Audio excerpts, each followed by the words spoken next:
Görüş, sizne şun konudan katılıyorum.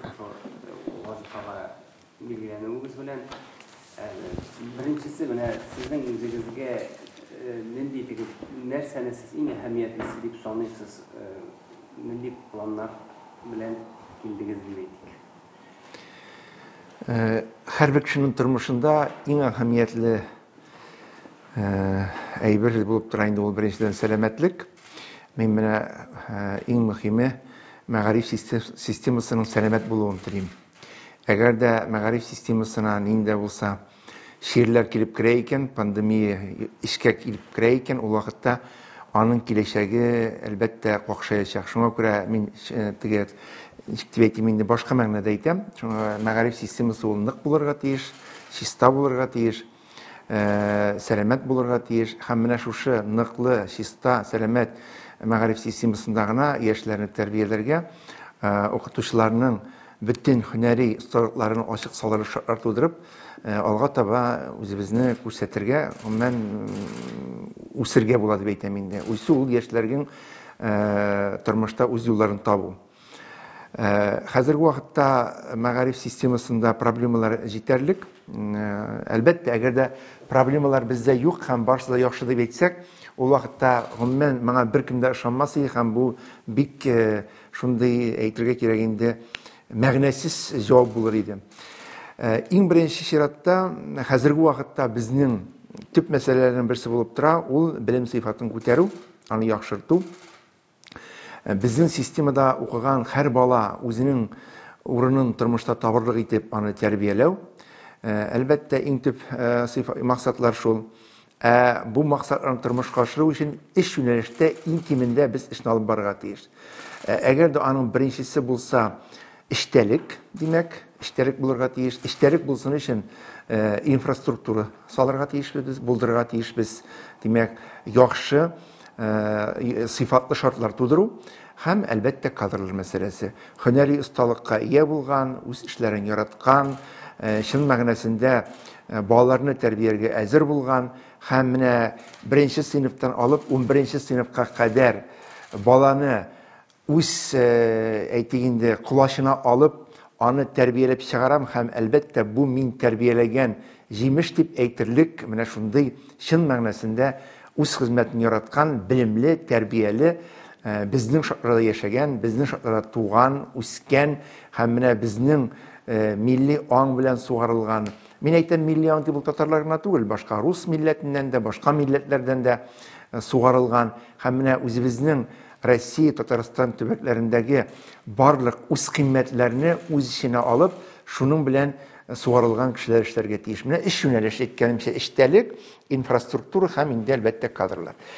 Булар башта кагыла бит инде бүтән дәрәҗәдәге укытниләргә, мәгариф системасының барлык дәрәҗәсенә. Бакчага да кагыла бу, мәктәпкә дә кагыла, бу безнең һөнәри белем бирү, урта һөнәри белем бирү учреждениеләргә кагыла, әлбәттә югары укытларында кагыла. Мин татар редакциясе бу сәбәпле татар телен укытуга кагылмыш калам инде. Бу бик борчыган сорау икән, менә татар җәмәгатьчелеге дә еш кына шундый сүзләрне китә, без теге чигендек, без милли мәгарифне югалттык дип чынбарлыкта реаль күренеш нинди? Күпме бала татар телен укый, безнең теге югалту дип әйтерлек бармы нәрсә? Иң мөһиме яңадан бер кабат әйтәм, сәламәт булу. Әгәр дә сәламәт булсаң, исән сау булсаң, кайбер вакытта алга бару өчен, димәк, 2 адым алга бару өчен 1 адым артка, яисә 1 адым алга бару өчен 2 адым артка бара, чигенергә туры килә.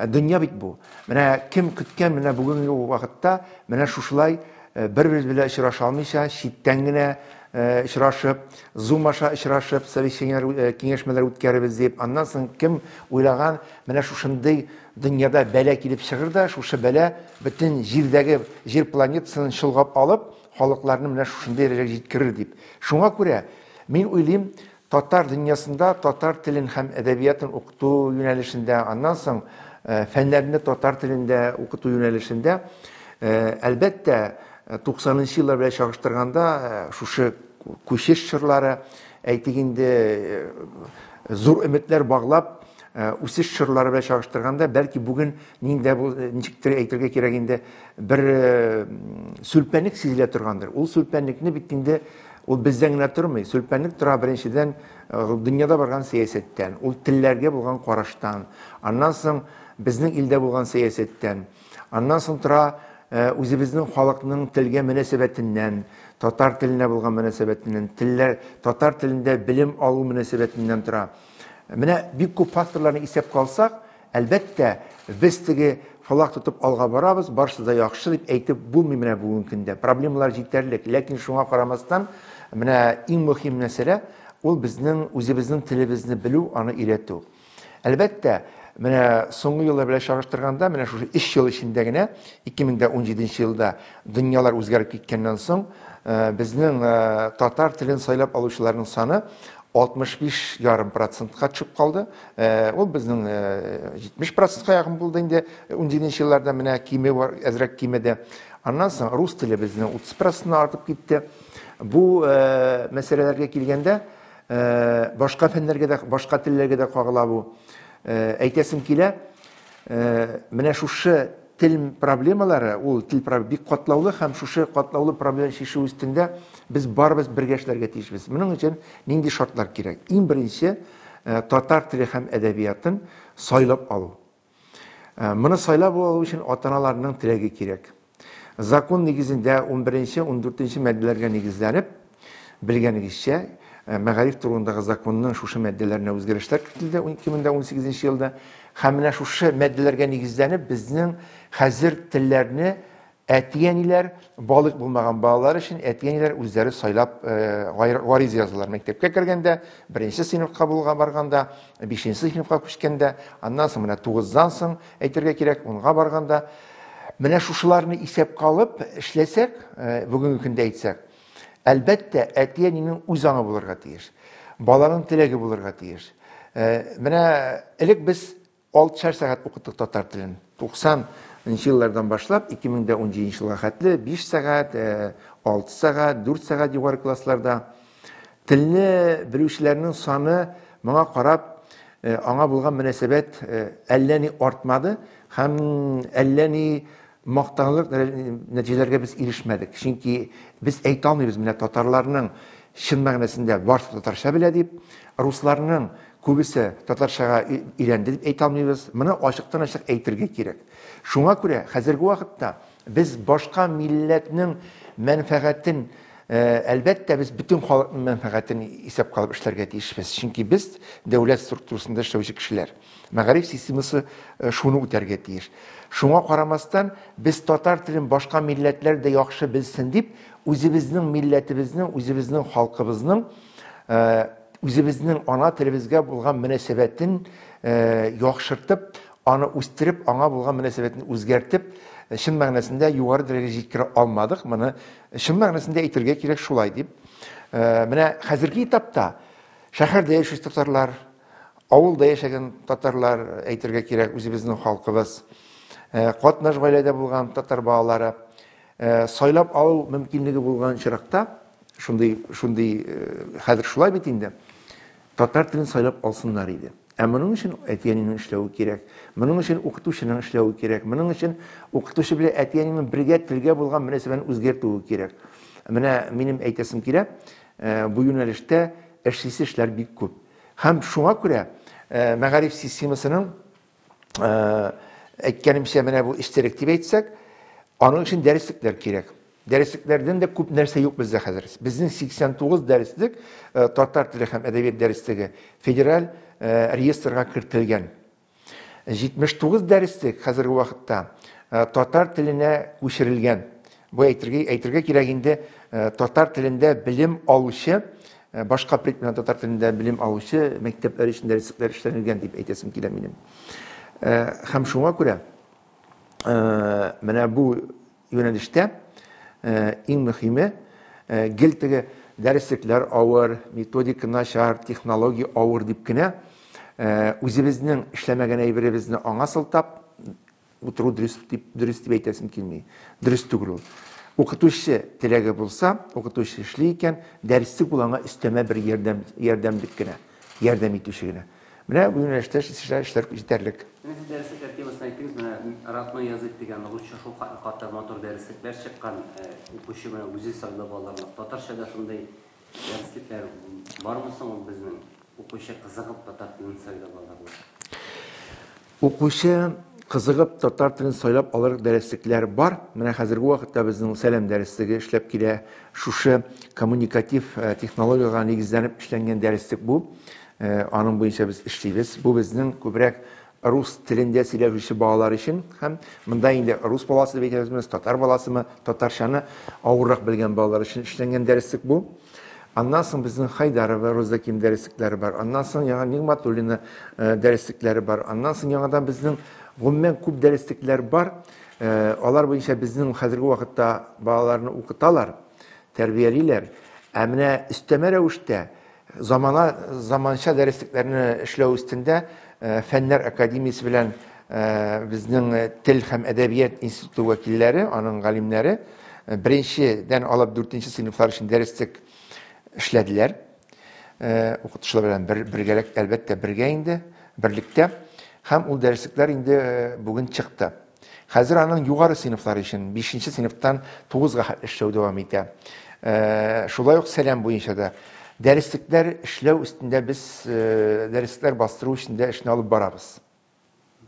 Һәм менә безнең битне бар 2нче гимназия шикелле түгел, Актаныш гимназиясе кебек түгел фәннәрендә татарча укытылган мәктәпләребез бар. Шул вакытта бар татар мәктәбе дип аталган мәктәпләребез, әмма анда татар теле әдәбияты класстан тыш чаралар гына татарча уздырыла. Менә сезнең фикерегезчә татар мәктәбе, татар гимназиясе нинди булырга тиеш? Түгел фәннәрендә татарча укыткан, аның критерийлары. Татар мәктәбе, татар гимназиясе ул безнең бүтән фәннәрдә татарча укыткан мәктәп. Нигә без шулай атай алабыз. Кызганычка каршы бүтән җирдә булай түгел. Менә сез мисал китеп китердегез 2нче гимназияны, мисал китеп китердегез Актанышның гуманитар гимназиясын. Шул ук Актанышның гуманитар гимназиясында да әле бүгенге көндә төгәл фәннәр русча укыту алып барыла. Шул ук мәсәлән татар мәктәбе дип исәпләнгән безнең татар мәктәпләрендә дә статуска нигез ия булган мәктәпләрдә төгәл фәннәрне русча укыталар. Яисә беренчедән алып 5кә хәтле татарча укытсалар, аннан русчага күчәләр, чөнки бүгенге көндә бердәм дәүләт имтиханы ЕГЭ дибез, ОГЭ дибез һәм башкасы. Бу әлбәттә әтиләрнең ихтияры. Без аны тыя алмыйбыз. Шул вакытта без әтияниләрнең теләге генә дип бүтән нәрсәне зур проблемаларны аларга гына сылтап калдыра алмыйбыз. Безнең максат татар телендә белем бирергә ия булган, статуска ия булган мәктәпләрдә фәннәрне татарча укыту. Беренче максат, төп критерийлар шул. Сез әйттегез, тәрбия генә алып барыла татар телендә дип. Бер караганда тәрбия татар телендә алып барылу бик әйбәт. Аннан чараларны татарча үткәрелү бик әйбәт. Бәлки кайбер фәннәрне ике телдә алып бару әтиянеләр теләге белән шулай ук без аны бик артык начар дип әйтмибез. Имтиханга әзерләнү, балаларның теләкләрен исәпкә алу һәм башкалар. Әмма ләкин ничек кенә булмасын, менә теге кайбер кешеләрнең татар телендә физиканы, химияны, математиканы укытырга кирәк микән дигән сорауларына шубһәләре бар кайбер безнең җәмәгать эшлекләренең дә, моннан соң галимнәрнең дә, әтияниләрнең дә безнең әйтәсебез килә. Без ирек бирергә тиешбез. Татарча укытырга теләгән татарча укыта, русча укытылган русча укыта. Шуңа күрә дәреслекләр безнең булырга тиеш. Аның контенты дип әйтик инде, платформалары, теге цифрлы платформалар шулай татар телендә булырга тиеш. Татар телендә белем бирүче укытучы, рус телендә белем бирүче укытучыдан аерылып, платформалар кирәк вакытта, менә хәзерге вакытта бигрәк кирәк ул өстәмә эш алып бару өчен мондый кимсенүгә һәм ничек дип әйтим, икенче планга төшеп калырга тиеш түгел. Менә безнең критерийлар шулай.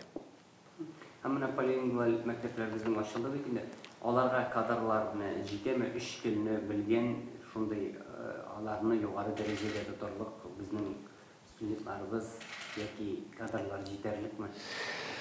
Менә полилингваль мәктәпләр хәзер безнең бит инде ачылды Алабугада һәм Казанда. Күреп торасыз, шул хәтле яхшы шартлар, укытучылар белән тәэмин ителгән. Казандагы полилингваль мәктәп ул безнең 165нче мәктәп базасында да эшләп килә. Bu мәктәпнең базасы булайда кадрлы ягыннан яхшы иде, чөнки телне белгән директор, аннан соң укытучыларның мотивациясе булган кадрлар монда эшли иде. Ә менә Бандарин урамында яңа бинаның ачылуы, анда кадрларның килүе, бу кадрларның телләрен белүе әлбәттә ул бик зур шарт итеп куелган иде. Казанда безнең башкалабызда мондый мәктәпнең ачылуы һәм кадрларның тәэмин ителүе безне сөендерә. Ә менә башка җирләрдә әле проблемалар ахырына хәтле шешелеп бетмәгән. Ни өчен дигәндә, беренчедән бу яңа проект, яңа күренеш. Минтимер Шәриповичның шушы инициативасы белән аның һәр программага карашы беләсез нинди ничек икәнлеген, әгәр дә ул керешә икән берәр программага ул ахырына барып җитәчәгенә безнең һәрберебезнең иманыбыз камилмынсын аңлашыла. Һәм менә шушы яңа идеяларны, яңа проектларны күтәреп алып, аны хуплап, аңа яшел юл бирүче, димәк безнең президентыбыз Рөстәм Нургалиевич Миңнеханов, менә шушындый бердәмлек булганда гына проектның ахыры да бар, аның нәтиҗәсе дә бар, әлбәттә эштәлеге дә яхшы булачак. Хәзерге вакытта аның өстендә эш алып барыла. Менә Алабугада әле проблемалар әйтик инде, укытучылар буенча да, тел буенча да анда бар. Без аның буенча эшлибез. Менә безнең инде 5 ноябрьдә Алабуганың полилингваль комплексына мәктәбенә чыгып, моннан Мәгариф министрлыгы вәкилләре, укытучылар, шул 165-нче мәктәп укытучылары да чыгып семинарлар үткәрделәр. Бергәләп менә шундый процесс укытучыларны хәзерләү, аларга ярдәм итү, аларның һөнәри осталыгын яхшырту, телгә булган мөнәсәбәтен үзгәртү, терминологияларны матур итеп, дөрес итеп куллана белү, татарча, русча, инглизчә, аның өстендә эш алып барыла. Ә менә шушы максаттан, моны бит инде ачылгач кына соң 325 тән артык, 365 тән артык безнең студент хәзерге вакытта Казан Федераль университетында укый. Аларның уңышлы сессияны уңышлы бергәннәре 15,000 мең премия, стипендия алып укыйлар. Бу бик зур әйтергә кирәк инде. Шундый ярдәм, матди ярдәм дә, аннан соң мораль яктан да ярдәм. Менә без ул студентларны күтәрәбез мәктәпләргә, монда полилингваль мәктәпкә генә түгел, татар мәктәпләренә, рус мәктәпләренә дә кадрлар хәзерләү буенча безнең Казан Федераль университеты бик зур эш алып барыла. Безнең белән берлектә һәм мин әйтәсем килә, төрле белгечләрнең саны да үзгәртелә. Мәсәлән, башлангыч сыйныф укытучысы, ул аның белән генә чикләнми, башлангыч сыйныф укытучысы татар, рус телендә фәнне алып барылса, димәк, аңа яңадан өстәмә белгеч чит телләр бирергә мөмкин. Башлангыч класс технология укытучысы, физика технология укытучысы, физика инглиз теле укытучысы, химия инглиз теле укытучысы. Димәк, ул химияны да алып барыла, инглиз телен алып барыла. Менә шулай итеп, шундый белгечләр буенча безнең Казан Федераль университеты һәм аның филиаллары Чаллыда да, Алабугада да, Чаллының үзенең аерым институт бит инде беләсез, бу юнәлештә эш алып барыла. Безнең белгечләрне хәзерләүче югары уку йортлары, алар шушы проектлардан читтә, ничектер әйтим, читтә һәм мәктәпләр, гомуми мәктәпләр өчен гомуми белгечләр белән хәзерләнеп белән чикләнмиләр. Алар өстәмә эшне алып баралар. Һәм менә бит полилингваль мәктәпләргә теге тест уздыру, кайбер ата-аналарда шундый дәгъва тудырды. Сез моңа карашыгыз нинди? Полилингваль мәктәпләргә тест уздыру, ул мин аны хуплый алмыйм.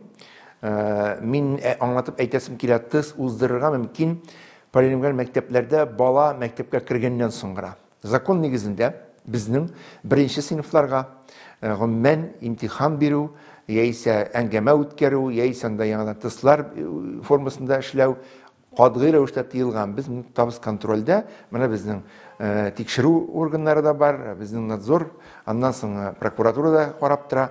Бу юнәлештә законны бозырга бер генә кешенең дә хакы юк. Гади мәктәп мул, гомумән гади мәктәп кенә була, мәктәп. Ул мәктәп бер шундый бер әйтим инде тәрбия учагы. Мәктәп мул, полилингваль мул, билингваль мул, рус мул, татармы, чувашмы, мордвамы, маримы. Бу мәктәпләр өчен закон бер. Монсы бер. Ә менә мәктәпкә кергәннән соң сыйныфларның саны бик күп булырга мөмкин. Беренче сыйныфлар гына мәсәлән 10 класс, 10 сыйныф. Менә алар арасында кергәннән соң кайсыдыр баланың сәләте, мәсәлән, рәсемгә сәләт укытты югары. Кемнеңдер физкультурага, кемнеңдер телгә, кемнеңдер математика, кемдер шундый артист булырга кызыга. Менә шушыннан исәп калып, шушы бөтен күп профильле мәктәп икәнлеген исәп калып, полилингваль мәктәпләрнең. Шул вакытта инде тыслар манда әңгәмәме, әтиләр белән берлектә үткә уздырып, аларны шушы төркемнәргә, сыйныфларга бүлү ул тыелмый, чөнки бу бала өчен яхшы. Әгәр дә мин киреп утырам икән математикага хәвәслеге булган, шундый сәләтле булган балалар шул хәтле тиз математикада yüзәләр. Һәм мин үзем мәсәлән кызык өчен мисал эшләтәм, җыр белән шөгыльләнәм икән, миңа математика бик авыр биреләчәк. Менә шуңа күрә бик авыр хәлдә калмас өчен менә шундый бүлем төркемнәргә бүлү, ансы мин уйлыйм мәктәпкә кергәннән соң монсы катгы рәвештә тыела торган әйбер түгел. Ә булай Бunda bir полилингваль мәктәптә икенче дәрес 3нче классларга кергәндә тест тапшырдылар бит анда. Аңлыйсың, менә икенче, өченче сыйныфларга кергәндә бу очракта менә шулай ук ни өчен тапшырылар, тест тапшырдылар ул мәктәпкә.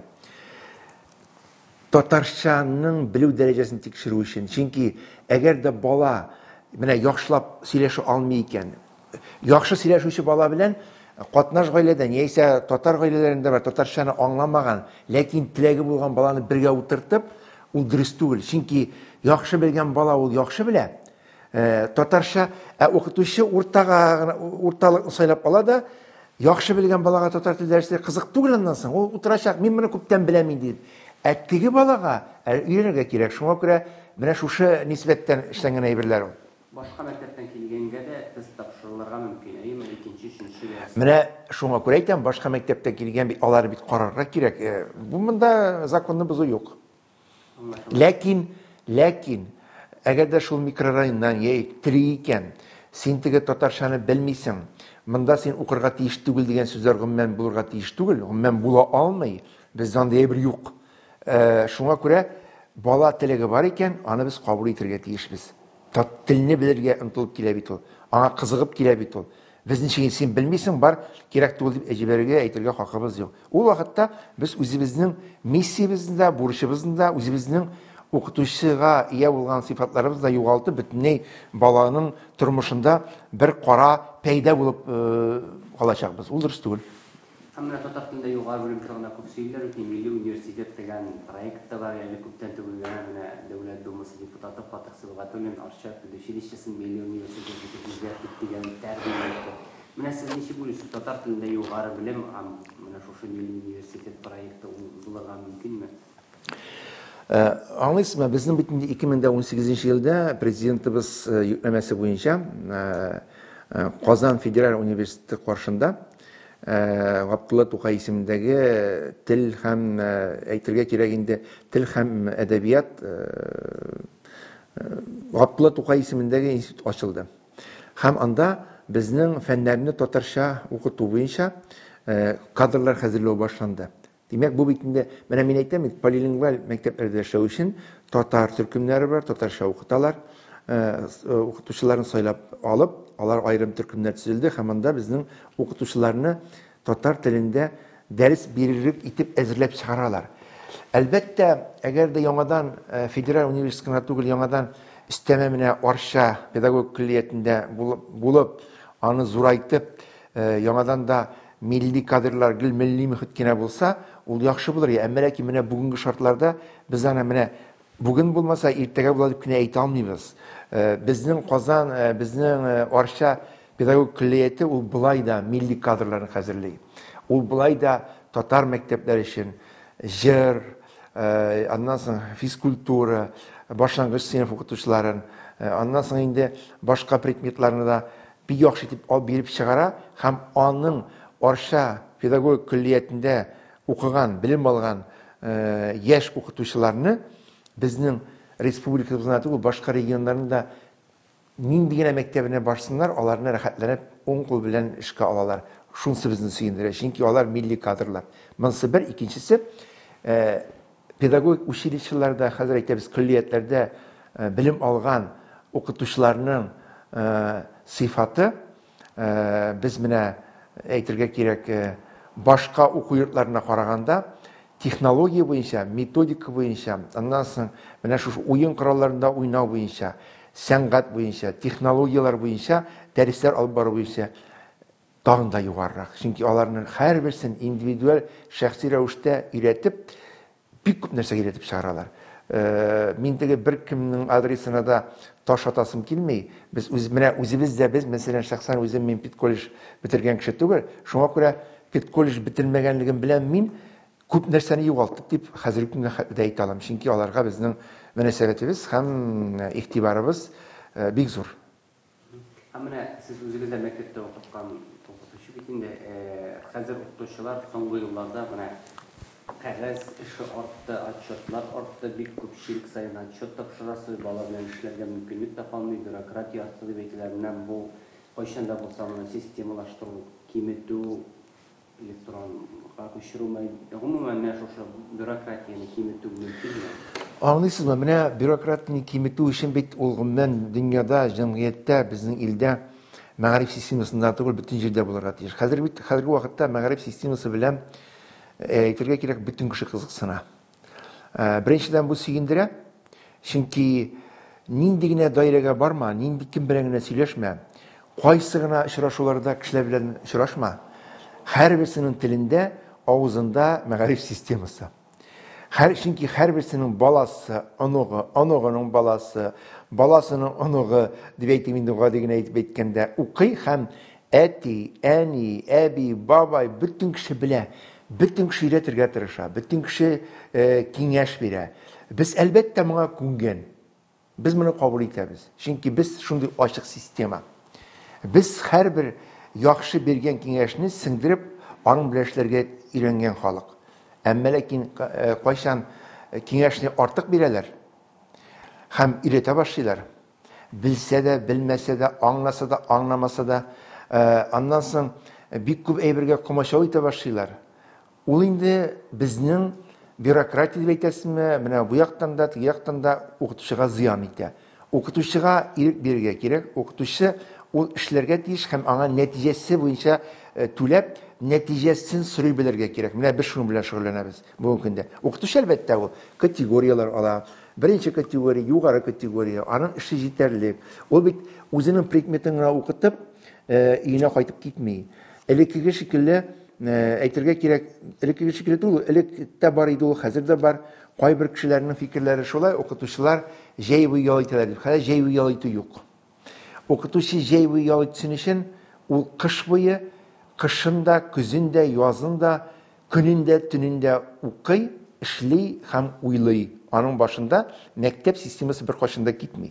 Ни өчен дигәндә, ул бит мәктәпне укытып кайтканнан соң әле аның дәрескә хәзерләнәсе бар.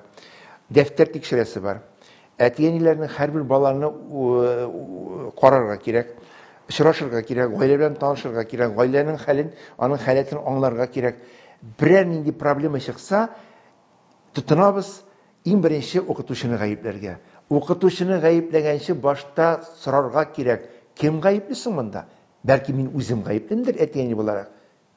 Менә шуны таный белергә кирәк. Хәзер нәрсә укытучыга көлергә дә ярамый артык. Артык көлсә, баладан көлгән диләр. Әзрәк тавыш күтәрсә, ник кычкырган диләр. Әгәр дә якын килеп, матур гына әйтеп, башыннан сыйпаса, прическасы бозылса, әйтәләр, башына кулын куйды диләр. Булай дип эшләп булмый бит, бу дөрес түгел. Шуңа күрә безнең вакытта ничек итеп укыттылар. Әлбәттә, без аңа кайтуны кирәк дип санамыйбыз.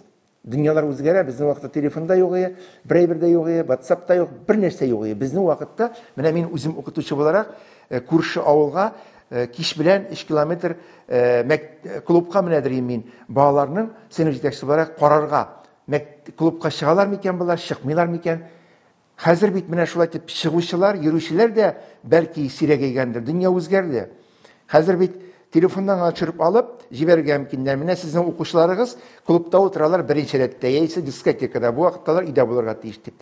Шуңа күрә монда укытучыга гына теләп куеп, үзебезгә булган теләпне онытырга ярамый. Бу дөрес түгел.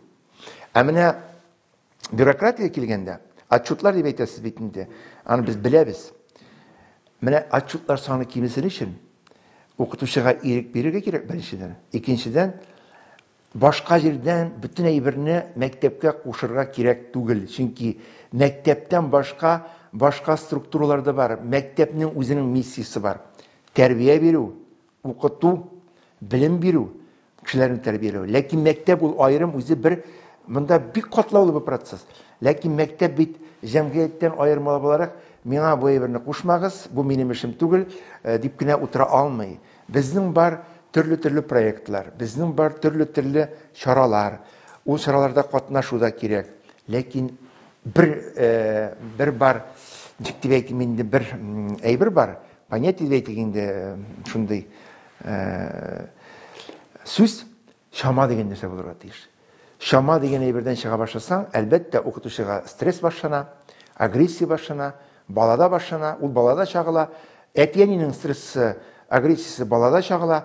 Менә шуңа күрә хәзерге вакытта шушы заманда яшәгәндә без беренчедән стресска каршы тора белерлек балалар тәрбияләргә тиешбез. Ни өчен дигәндә? Күрсәтәләр телевизордан, сөйлиләр. Урамда нәрсә булганын без күреп торабыз. Без бит бу җәмгыятьтән аерылып 70-нче, 80-нче еллардагы мәктәп булып кына кала алмыйбыз. Бүтән дөньяда үзгәрде. Тегендә телевидениедан сөйлиләр. Кичке 7 җитсә, телевизор карый торган вакытта безнең тикшерәләр, кем кайда булган, нишләгән, кемнеңдер кайда читтә баласы туган, 30 елдан соң ул кеше үлгәннән соң аның 2нче, 3нче, 4нче хатыннары, аныклары тотыналар тикшерергә ДНК буенча. Гафу итегез, бу әйберләр менә шушындый формада кирәк микән соң? Нәрсәгә икән соң бу? Бу нәрсә бирә? Бу нәрсә бирә соң? Менә кич белән кайтканнан соң карыйсы вакытта тыныч кына телевизорны кычкырыш, акырыш, гел ничек тә булса гаепләү, менә шуннан башларга кирәк. Монда телевидениедә, масса күләм мәгълүмат чаралары да, монда кирәк җәмгыятьнең тутырыклыгы да, монда кирәк бүтән нәрсәдә. Шуңа күрә мәгариф системасын гына калдырып, булай гына эшләп булмый. Без барыбыз да гаепле. Гаепле дип без барыбыз да җаваплы. Менә шуны тоя белергә кирәкбез. Менә укытучының түләү турында әйтегез, сез хәзерге вакытта бит оценочный листлар белән бәяләнә. Менә бу әйбер укытучының беренчедән хезмәт хакы артырганын диләр. Мөмкинлекләр бармы? Һәм менә шушы ничек бәяләнәчәк сезнең күз алдыгызда? Ничек бәяләнергә тиеш укытучының хезмәте? Шушы оценочный листлар рәвешендә. Аңлыйсыз, менә укытучының хезмәте аның хәзерге вакытта безнең хөкүмәттә, дәүләттә бәяләнә. Әлбәттә, югары дәрәҗәдә бәяләнеп, укытучы менә алырга тиешле хезмәт хакын ала дип әйтеп булмый. Әмма ләкин хәзерге шартларда яңа, димәк, яңа түләү системасына күчкәннән соң, менә шушындый баллар куелып, аның олимпиада катнашулары, җиңүчеләре, бердәм дәүләт имтиханнарын бирүләре, менә ул әйберләрсез булмый бит. Чөнки әгәр дә мәсәлән, мин дә эшлим, күршем дә эшли, шул ук бер класс, 10нчы А классы, 10нчы Б классы, мин тәрбия укытам, минем балаларымның монда да мөмкинлекләре юк, анда да мөмкинлекләре юк. Икенче укытучының мөмкинлекләре, балаларның нәтиҗәләре яхшы, һәм алар гел уңышлы бара. Бөтен кеше анда күчергә тели. Монда сорау бирергә тиеш. Нишләп анда күчергә телиләр? Нишләп миндә калырга теләмиләр дигән сорау борчырга тиеш безне барыбызда. Ләкин балаларның бу система бик катлаулы. Ләкин балаларның бердәм дәүләт имтиханына бирүенә генә карап, нигезләнеп, рейтинг төзү ул шулай дөрес түгел. Чөнки бу сыйныфта балалар шулай җыелган, бу сыйныфта, димәк, шул дәрәҗәдә җыелган, монсында икенче дәрәҗәдә җыелган. Кемдер һаман шул сыйныфны ала, кемгәдер һаман шул сыйныф кирип кала. Былтырда чыгарган идем, яңадан миңа шундыйны бирделәр. Менә шундый әйберләр булмасын өчен мәктәптә булырга тиеш методик эш. Методик эшне алып баручы кеше, иң төп зур методист ул безнең директор, мәктәп директоры. Менә иң зур технолог. Мәсәлән, директор бар, инженер бар, иң зур технолог ул завуч. Укытучы буенча завуч. Завуч карарга тиеш һәрбер кешенең мөмкинлеген, укытучының һәрберсенең булганлыгын, һәрберсенең дефицитын, кайда бар ул дефицит. Бәлки аның дефицит балалар белән очрашуда, аңлашуда дефициттер, җитми торгандыр. Бәлки ул катыдыр. Belki yana yumuşaklık gerektir. Belki yana ezrekkine balanın көңіліне kire bilу için indir yol salып жіберге gerektir. Belki предмет ülkesinde kompetansi beklemizden жетip bitmedir. Belki pedagogik kompetansi, belki yanında yanadan kommunikatif kompetansiyalar жетip bitmey turgandır. Mene bular barысы da isep kalınırga tiyir. Şuna göre okutuşuların hizmetlerin beyelegende elbette bal sistemasi qaralgan, ul бар. Mından шығып, yanadan әлі kişilik деп әйтергә кирәк. Kişilik sıfatları bulunur her bir жетекшіде. Bir, ikincisi, her bir kişi objektif qarasa, əgər də ana vaqtında әйтеп бере ала икән мәктәп жетекшісі, менә синең шундый кимчилигең бар, әйдә без аны бергәләп эшлибез дип, ул вакытта бер генә укытучыдан үпкәләми дә, алар үзенең үсеш траекториясын тәэмин итү өчен тырышачаклар. Менә бу юнәлештә безнең хәзерге вакытта милли проектлар бар. Демография, белгәнегезчә инде, димәк, фән һәм әйтергә кирәк анда алар безнең мәгариф милли проекты. Шул мәгариф милли проектында гына яңадан берничә федераль проектлар һәм региональ проектлар бар. Мәсәлән, һәр баланың уңышы, киләчәк укытучысы. Менә шушы киләчәк укытучысы дигән федераль проектта никсаларында без җиңеп быел 2 үзәк ачабыз. Берсесе аның Казан федераль университеты нигезендә, каршында дип әйтергә кирәк инде, укытучыларның, мәгариф хезмәткәрләренең һөнәри осталыкларын эзлексез рәвештә үстерү үзәге. Монысы бер. Икенчесе, атала шулай ук үзәк, ул безнең атала мәгариф хезмәткәрләренең компетентлыкларын билгеләү үзәге. Атала ул булачак безнең мәгариф министрлыгына каралган үзәк була ул. Ул безнең социалистик урамында, Абитүзеш районында ачылачак. Икенчесе Роторный урамында ачылачак. Менә бу 2 үзәк, алар барысы да укытучыларда булган проблемаларны ачыклау һәм аларны чишү өчен эшләнгән үзәкләр. Ни өчен дигәндә? Монда пессимистлар да булырга мөмкин. Монда әйтергә мөмкин, үзәкләр ачыла, һаман арттырып торабыз. Укытучыга һаман авыр катлаулы. Менә biz şunu anlarga tiyişmiz. Eğer de biz bugün günde укытучы булып эшлибез икән, врачлар бит гел үзгәреп тора, гел укырга килеп торалар. Безнең дә 3 елга бер белемне күтәрергә тиеш укытучы.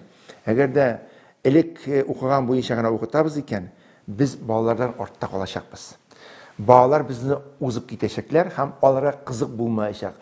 Балага кызык булмаган укытучының дәресен тыңлап, аның дәресенә килү үзе бу әйтиме, үзе ул бер бәла дип әйтү бик авыр инде, бик ямьсез сүз. Үзе бер авыр шөгыль. Мин теләми икән, ләкин миңа барырга кирәк. Бармасам килмәгән дип гаеплиләр. Менә шундый әйберләр булмас өчен, безнең иң мөһиме укытучы килә, ул атала бәйсез рәвештә укытучыларның компетенцияларын билгеләү үзәге дип. Киләләр, мәсәлән, үзенең проблемасын үзе генә белә, беркемдә аннан соң курсларга язылган вакытта безнең 15 учреждение курслар үткәрә. Укытучы сайлап ала. Мин шунда барам, Чаллыга, Казанга, монсына, башкасына, чөнки миңа монда кызык, бу программалар минем эшкә халәтемә һәм профессиональ дефицитлыгыма туры килә дип. Менә шунда еш. Бу атала, бу укытучыларның һөнәрен үстерү, аларның һөнәри осталыгын үстерү. Аттестация түгел, аттестация әле ул шушлардан соң гына була. Аттестация бит ул безнең гариза рәвешендә генә. 3 елга бер, монсы инде мәҗбүри. Әгәр дә укытучы 20 ел дәвамында үзенең утыра икән беренче категорияда яисәндә әйтегендә, соответственно, үзенең сайлап алган һөнәренә туры килә дигән генә статуста. Әйтәбез, сызыды дип инде аны. Ул вакытта сорау, нишләп анда гына утырасың, нишләп аны үсергә теләми? Чөнки бит аның хезмәт хакы артачак. Аның матдиягә артканнан соң моральягә артачак, ул югары квалификациялы укытучы, ул бит чагылачак бөтен үзенең тормышында. Сораулар җитәрлек. Ул да халык катлауларына бара мөмкин, аттестациядә елдан ел шулай булачакмы киләчәктә? Аттестация мәсьәләсе менә безнең 2022 елда 2022 2 булырмы ул 21-дә башына инде ул пилот режимында яңа формасы. Әйтәбез НСУР дип. НСУР национальная система учительского роста. Демәк, укытучыларның һөнәри осталыгын үстерү системасы. Менә бу система безнең федераль проектка керә, аның исеме киләчәк укытучысы, учитель будущего. Менә шушы бөтен әйберләр моңа күп әйбер керә. Әгәр дә аны аңлата башласак, моңа бик озак вакыт китәчәк, мин кыскача гына әйтәм. Моңа керә укытучыларны хәзерләү, моңа керә укытучыларның белемен күтәрү һәм аларны кире әзерләү, переподготовка. Моңа керә безнең аттестация, моңа керә безнең менә әйткән шушы үзәкләрдә яңадан үзләр теләге буенча килеп белемнәрен күтәрү өчен ал шартлар тудыру дип әйтим инде. Моңа керә гомумән укытучы белән эшләү, моңа керә конкурслар, укытучы, ел укытучысы конкурслары, моңа керә грантларда катнашу һәм башкалар, һәм башкалар. Менә мин исемә төште әйтеп китим, укытучыларның хезмәт хакы буенча. Бездә бит грантлар бар. Безнең бит яшь укытучы, безнең яшь укытучы дигән грант бар. Безнең бар эксперт дигән грант бар иде. Безнең бар мастер, укытучы мастер, безнең бар өлкән укытучы. Һәм алар барысы да бит укытучыларга ел дәвамында ай сайын 7000, 6000, анда 4000-леге дә бар, 10000-леге дә бар түләү, өстәмә түләп, аларның һөнәри осталыгын да арттырырга юнәлдерелгән. Аннан соң матди ягыннан ныгытырга юнәлдерелгән. Менә бу грантлар аша укытучының хезмәтен бәяләү ул бик яхшы әйбер. Бик яхшы әйбер. Бу кешеләргә без йөклибез. Үз район кысаларында яшьләр беләшү, яисә остазлык мәктәбе йөклибез. Алар остазлар, кеше әгәр дә 30 ел мәктәптә эшләгән икән, бу инде бик зур остаз. 30 ел мәктәптә эшләгән кеше, ул мәктәпнең нигезен генә түгел, мәктәпнең гомумән түбәсен, түбәдән нигезгә төшү, нигездән түбәгә менүнең бөтен ягын белә аңлый. Һәм шуңа күрә мин әйтәсем килә, бу әйберләр бик остазлыкка нигезләнгән әйберләр. Әйе. Менә бакчалар турында сүз килгән, бакчаларга чират мәсьәләсе хәл ителергә килмәй. Бакчаларга чират мәсьәләсе хәл ителергә мөмкин дип әйтәсем килә. Ни өчен дигәндә, бу юнәлештә эш алып барыла. Беренчедән, менә быел былтыр 30 бакча төзелде, быел 29, былтыр 6000-нан артык, быел 5000-нан артык бала, аның һәрберсе былтырда, быелда ясли төркемнәренә бирелә, аларга ачыла, кичкенә төркемнәр 1 яшь ярымнан 3 яшькә хәтле. Балалар бакчалары әгәр дә бөтенесе тулы булып, алар тулы. Әгәр дә бер дә чират булмаса, бөтенесе менә һәрбер туган бала, һәрбер килгән бала кереп булса, ул вакытта күпмедер вакыттан соң безнең демографик әйтик инде шундый шоңгол барлыкка килер иде. Хәзерге вакытта менә бөтен кеше кереп бетте дигән, бер кирәк түгел, төзелеш тә кирәк түгел дигән сүз. Шуңа күрә менә безнең 2нче елга 13 бакча төзү каралган. Хәзерге вакытта арасынан ята 13 бакча. Шулай ук ул Казанда да, Чаллыда да, башка шәһәрләрдә, авыл җирлегендә дә бар бу бакчалар каралган. Кызганычка каршы, бәлки әтиәниләр өчен кызганыч булса да, ул гомумән демографик ситуациянең яхшыруын күрсәтеп торучы бер фактор. Безнең бүгенге көндә 15000-гә якын бала чиратта тора, актуаль чиратта. Аның актуаль чираты 1 сентябрьгә дип әйтик инде. Чөнки баланың чиратка басу көне һәм аның төркемнәргә бүленү вакыты ул 1 сентябрь. Менә шуның 11700 аның 1 яшь ярымнан алып 3 яшькә хәтле балалар, димәк, бу кичкенә балалар. Әле кайбер әтиәниләргә рәхәтләнеп 3 яшькә хәл утырырга була, әмма ләкин чиратка басканнар алар. Аларның кайберләре баса, аннан соң әйтәләр, безгә әле кирәк түгел дип. Ну, чиратта тора алар. Шуңа күрә без аларны сызмыйбыз. Ә менә 3 яшьлектәр алар безнең 3085 бала бүгенге көндә чиратта тора. Беренчедән, аларның күбесе 90% шушы үзебез теләгән бакчага барабыз ди. Аннан соң ишек алдында булсын бакчабыз. Транспорт белән барасы булмасын. Ул яңа садик бакча булсын. Анда шундый тәрбия булсын. Мин шул тәрбиячегә барырга телим. Һәм бик күп таләпләр бар. Без тәкъдим иткән 2 тукталыш, 3 тукталыш, яисә шәһәрнең әлбәттә бер башыннан икенче шигенә хәтле йөри торган тәкъдим ителгән чиракта күбесе аңа кире кага бу тәкъдимне. Андый чиракларда бар. Шуңа күрә бу проблемалар өстендә безнең хөкүмәт эшли. Күреп торасыз, президентыбызның бу мәгарифне үстерү программасыннан тыш үзебезнең республика программасы бар. Анда нинди генә мәгарифкә юнәлгән программалар барлыгын сез яхшы беләсез. Ул безнең мәгарифтә бакчалар төзү, мәктәпләр төзү, аннан соң мәктәпләр, бакчаларны капиталь яктан ремонтлау, аннан соң димәк ресурс үзәкләре ачу, аларны ремонтлау. Безнең бүгенге көндә урта һөнәри белем бирү учрежденияларында 41 һөнәри үзәкләр бар. Алар бөтенесе яхшы җиһазландырылган. Анда төрле компетенция алу өчен шартлар тудырылган. Шуңа күрә дә бит инде безнең балаларыбыз Россиядә беренче урын алдылар һәм кубокка ия булдылар. Менә быел WorldSkills нәтиҗәләре буенча уйлап карагыз, анда безнең 38 алтын медаль, 39 көмеш медаль, яңадан бронза медальләр һәм юниорлар арасында 25тән артык медальон алдылар. Булар сөендерә. Бу программалар башы шуңа юнәлдерелгән. Аннан соң әлбәттә яңадан башка программаларда. Siz үзегез мәктәптә форма кертеп яптыңызмы мәсәлән? Мәктәптә безнең формалар бар. Форма кертү яклы мин. Ни өчен дигәндә, мәктәптә генә булса да, бала үзен тигез күрергә тиеш. Мәктәп тәрбияли икән, менә чын мәгънәдә иң мөһиме, сез төрле гаиләләр бар, җитешмәгән гаиләләр бар, авыр шартларда яшәүче гаиләләр бар, тулы булмаган гаиләләр бар, артык бай гаиләләр бар. Әле бит аннан соң әти-әни белән мөнәсәбәт яхшы булмаган гаиләләр бар. Менә шул гаиләләрдән килгән балалар бөтенесе бер җиргә җыела бит. Бик тәртипле балалар да җыела, авыррак балалар да җыела. Кимсенергә мохтаҗ булган балалар да җыела. Төрле балалар бар. Менә шуңа күрә алар бер стена эчендә бер төрле киенсеннәр, бер төрле ашасыннар, бер төрле мөнәсәбәткә ия булсыннар, бер төрле аларны без яратырга тиеш, бер төрле без аларны күрергә һәм аларны зурларга тиешбез. Менә ул очракта без әйтә алабыз, чын мәгънәсендә без эшебезне башкарабыз дип. Мәктәптә яулык бәйләүчеләргә мөнәсәбәтем, монда бу проблема әлбәттә бик җиңел түгел.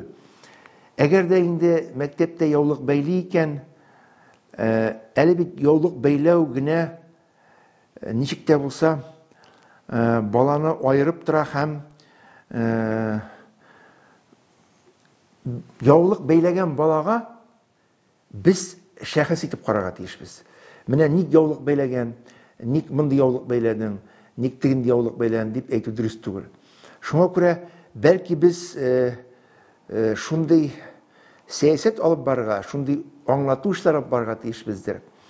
Кайбер вакытта яулык кына, шарф кына, яисәндә башка әйберләр генә, матур сөйләү генә кешенең ичке халәтен ачып бирә алмый.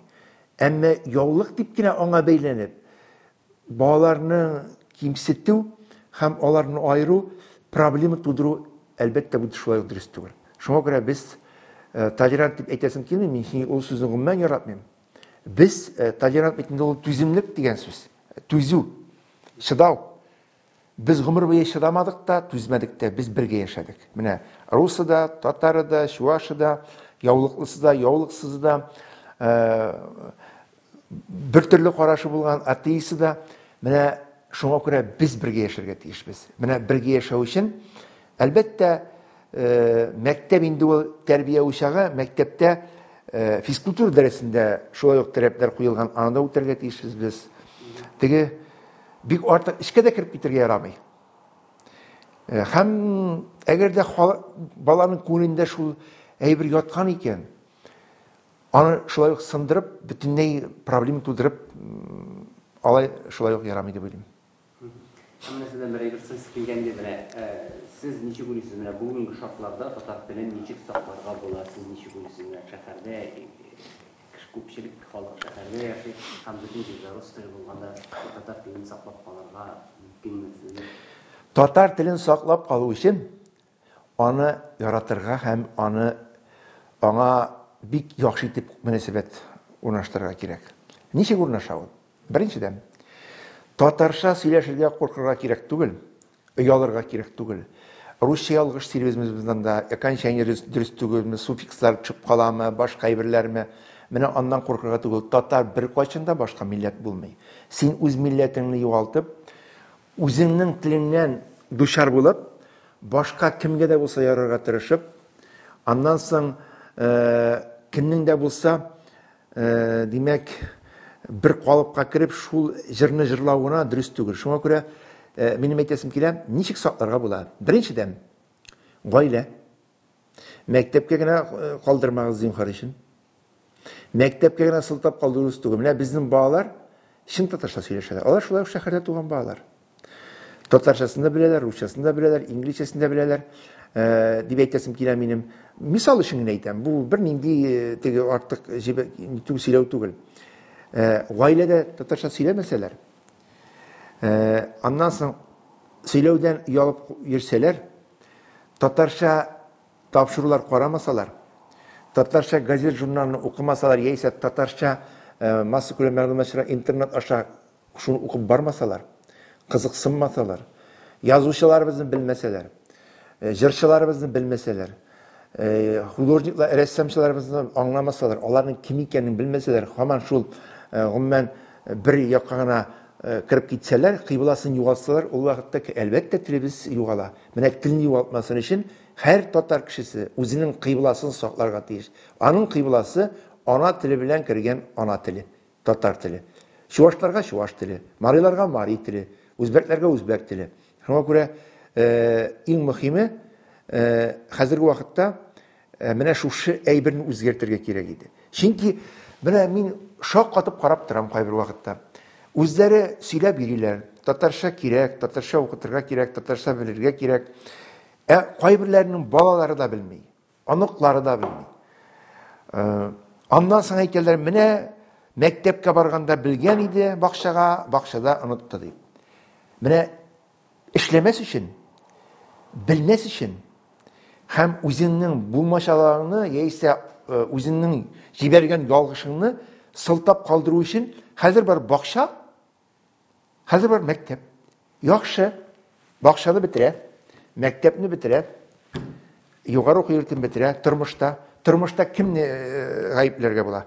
Тормышта гаепләргә булга, кемне гаепле? Я хатынын гаепле, я ирен гаепле инде. Тагын менә я иленә башка кешегә әйтә, менә шуңа күрә аның белән русча сөйләшәбез, татарча белмим дип әйтә инде, урын юк ди, вакыт юк ди, мөмкинлек юк ди, среда дип әйтәбез инде. Менә авылга җибәрсәк, авылда әби белән бабайның үзенең миссиясе бар. Әби белән бабай инде алар безне үстергәннәр. Безнең оныкларны үстерергә һәм аларны карарга, ашатырга, телгә өйрәтергә ул аларның миссиясе түгел. Алар ярдәм итәргә мөмкин. Менә авылга кайтарабыз да, шунда өйрәтәбез. Авылга кайтарып куймасын, үз балаң белән үзең бездә әйтәләр иде. Кем тапкан шу үстерсен. Ходай шуны насыйп итсен. Тапкансың икән, шуны үстер, телгә өйрәт, тәрбиялә, аннан соң бер кемне гаеплый алмыйсың инде. Мәктәпне дә, бакчаны да, әбине дә, бабайны да. Шуңа күрә минем әйтәсем килә, бәлки бу минем шәхсән фикерем, бәлки катырактыр. Әмма ләкин әйдәгез, гел мәктәпне генә гаепләп, ул сезне тора. Рәмис әфәнде теге масса күләм мәгълүмат чараларында, әгәр дә күбрәк шундый гаиләләр турында сөйләсәгез, бәлки үрнәк алып, менә Шаян ТВ төне буе, көне буе сөйли. Масса күләм мәгълүмат чаралары бар. Әйдәгез, шул вакытта саклап була. Бүтәнчә саклап булмый. Без бу бит яны рус теленә дә. Күрәсезме, рус теленә күпме чит тел сүзләре килеп керә. Шуңа күрә без кайда гына булмасын, барбер кеше өлкәнәя төшә башлаганнан соң, шуңа күрә өлкәнәйгәнне, картайганны, сәламәтлек биткәнне һәм гомумән бүтән әйтергә кирәк инде, күз күрми, колак ишетми башлаганнан соң гына аңлап, Аллаһ Тәгалә юлына басырга түгел. Шуңа күрә менә хәзерге вакытта аңларга тиеш булабыз инде без. Аңласыннар иде. Бала тәрбияләү, телгә өйрәтү ул иң беренче гаиләнең, әти-әнинең төп бурычы. Mektep buluşa. Mektep biz cevaplı. Soruyoruz mana soňra soraw etdiň diýerler bizde tiyatr spektakllerde ýeş görýärmiz. Kazaksyz hem bilinýär edebiyatla bir yaratasy. Mana özüňiz bargan soňgy ne sebäpde siz mana şolay işlisiz? Bu nerse diýer sizge umumen? Hem mana siz garagan spektakl soňgy hem siz yaratyp okuyan kitapdy iskekşir alsaňyz. Anlaysızmı? Min yaratıp okuyan kitap yanadan bir şapkır şu eytemin ok şeşeklerini yanadan bir kavat okup çıktık. Bir kızıklı kitap bitindi. Min niciktir. Men yaratan mene şu tabiplarını, hazırki vakittalarının hizmetleri bir gavur, okutuşlarının davur, alarının tağın davurra. Şuna göre emine spektakllerge sungu vakitta gana mene hazır barırga mümkünlük bulmadı. Emmele ki minaların barışında bir yaratan. Hazır alarını qarargala televizordan da qarayız. Hem bir gün etilek televizyondan elekege oynagan artistlar, elekege spektakllerini kübürek görsetsizler, biz indi bütünü erip gitemiz. Çünkü biz onların işitebiz. Hazırki artistlarına biz hürmet etimiz, yaratabız. Bik seletli, bik talantlı, bik yakşı. Bizning Kamal tiyatrida, Tinçurin tiyatrı, başka Yeşler tiyatrida, başka tiyatrlarda. Biz tiyatrlar gürlep dursun, jırlarımız jırlanıp dursun. En mühimi. Emine şunda yaş bunun baruğun biz tiler idik. Hem o tiyatrlarda eğer de biz barganda yol etip kaytardık tiyatrlarda. Hazır da bargaç yaşlar mine biz ilk bargan şekilde yol etip kaytsınlar idi. Kay bir vakitte indi zirek şovlu da bula şunda, kışkırış da bula, ne de bula tiyatr spektakller şulay indi. Men dünya şunday. Şuna göre spektaklerge barıga kirek, yererge kirek, artistlarımızın kururge kirek, onların şakırırga kirek. Milli Mağrib sisteminde mekteplerde, bakçalardagi şıraşularda artistlarının kilüvi, yazıcılarının kilüvi, bizning özümüzning halkımızın şın ma'nosida gururluğu bolgan şahıslarımızın kelip bağlar bilan şıraşu özü bir terbiye. Alar bir tınlap turuda, alarning süylewine mükibben gitip şuna şul tirelikke kirip gitüde özü bir yol hem baxit. Mana ol baxitdan, yoldan bir bizinde bir qo'shinda mahrum etmasin edi.